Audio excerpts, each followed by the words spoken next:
ISO 800 is better than ISO 100 in terms of everything. I cannot see the differences at all. Can you see the differences as much as what DxoMark claims there should be? Cheers, bye-bye. Quite often I see other photographers, including myself actually, talking about DxoMark in reference to sensor performance, and I always think it's pretty good. It gives you a good idea of like the dynamic range, which camera's better, which ISOs are better, and all that kind of stuff. But I'm starting to not really believe it. If you watch Tony Northrup, he does quite a few videos where he mentions the DxoMark, and the amount of grief he gets from some commenters saying, "Oh my God, why would you believe them? They're total nonsense." Blah blah blah blah. And I'm kind of like, what? No, surely it's all right. But I did a test today by accident, where I took a photo out of the window of my car and 3 different settings, different ISO settings, and I was quite surprised by this. So what I've done here is on DxoMark, I've brought up, so this red line here is the Panasonic GH4, which is the camera which I'm talking about here. I've just got the FZ1000 underneath just for a reference of kind of distances and stuff. So if signal to noise, this is one which I think is always fairly obvious. The higher the ISO, the more the noise becomes. So the lower this line, the more noise that there is. And if we see the difference between 100 and 200 ISO, there's a little bit of a difference there. Both still in the good area. Now, the important bit are the dynamic range. Now here, it's saying everywhere, every ISO stop which I go up in, I'm going to have a massive reduction in dynamic range. So dynamic range is the ability to capture the highlights and ability to capture the shadow details. And if you see again from 100, it's higher, 12.26, and at 200 it's dropped a little bit because it's putting a little bit more energy or electricity to the sensor or something. It's gone down to 12.4, and then if I go, let's say if I were to go up to like 6,400, I am down to only 7.66 stops of dynamic range. So that should be horrendous. Should get absolutely nothing. And the same goes again with tonal range and color sensitivity. It just plummets down here.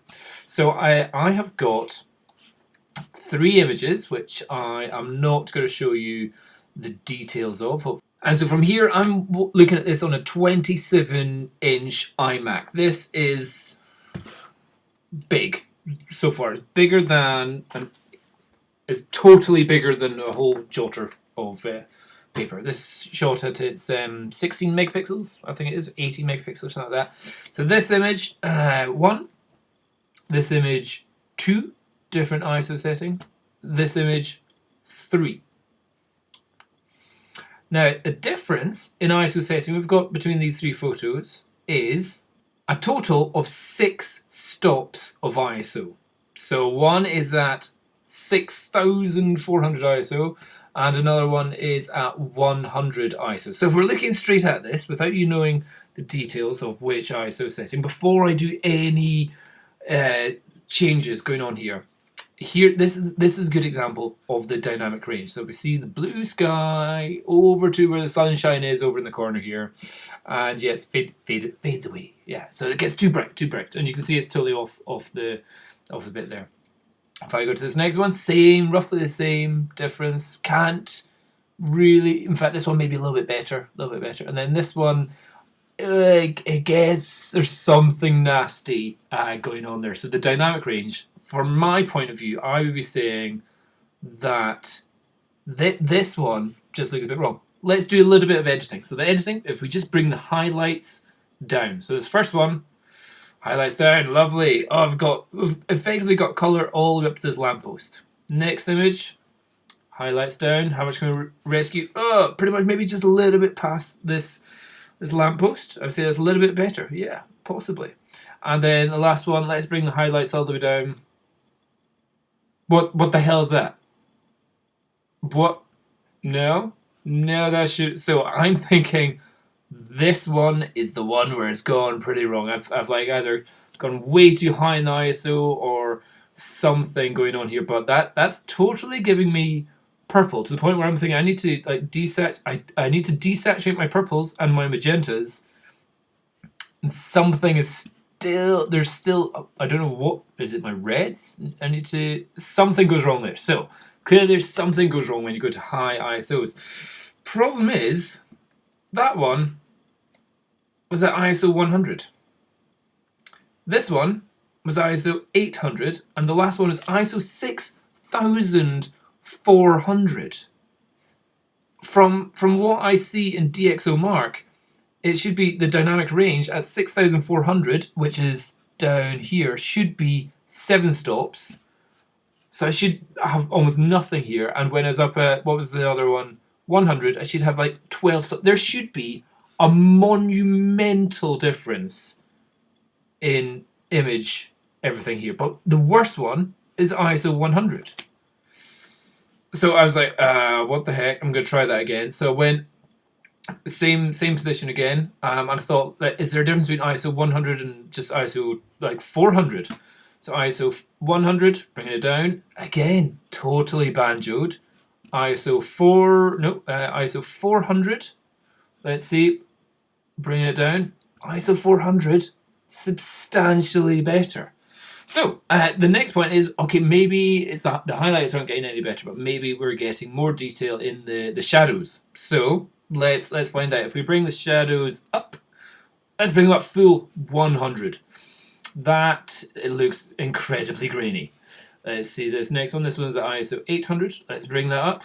That one looks pretty clean. ISO 100 with the weird purple going on there.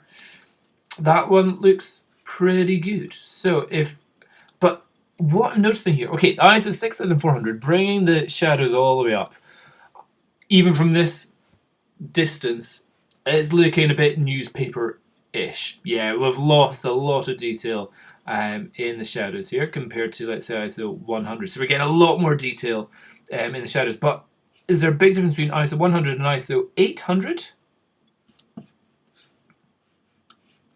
Let's say we have that door.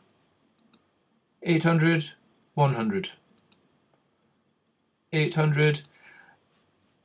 It's, yeah, I would say at 100, the shadows are definitely smoother. So there's a lot more grain going on. Not to the point where it's too bad, but to the point where I would rather have the grain than this purple halo. But still, so that's the noise. But in terms of dynamic range, okay, this one, okay, 6400 is totally ruined. But from 800 to 100, I'm not seeing a difference at all in the dynamic range. 8. Like that's ISO 100, 200, 400. That's 3 stops of difference. And here, that should mean I am at only 10.4 instead of 12.2. I physically cannot see the difference. So this is a question that I'm just throwing out to you guys. Does anybody else kind of go, DxoMark, I trust it, like the Bible? Possibly not the best example there. But are you like, oh, DxoMark says this, this, and this? And for me, I'm kind of going, doesn't work out the same.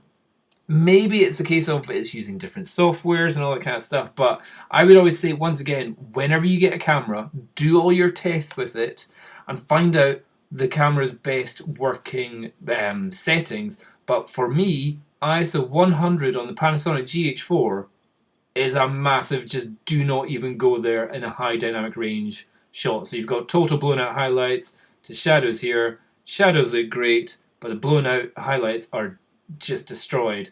But just going up to ISO 800, it is better. Everything. And like, it should be tonal range and color sensitivity, and I'm saying no. I cannot see the differences at all. At all. Can you see the differences as much as what DxoMark claims there should be? Cheers. Bye-bye.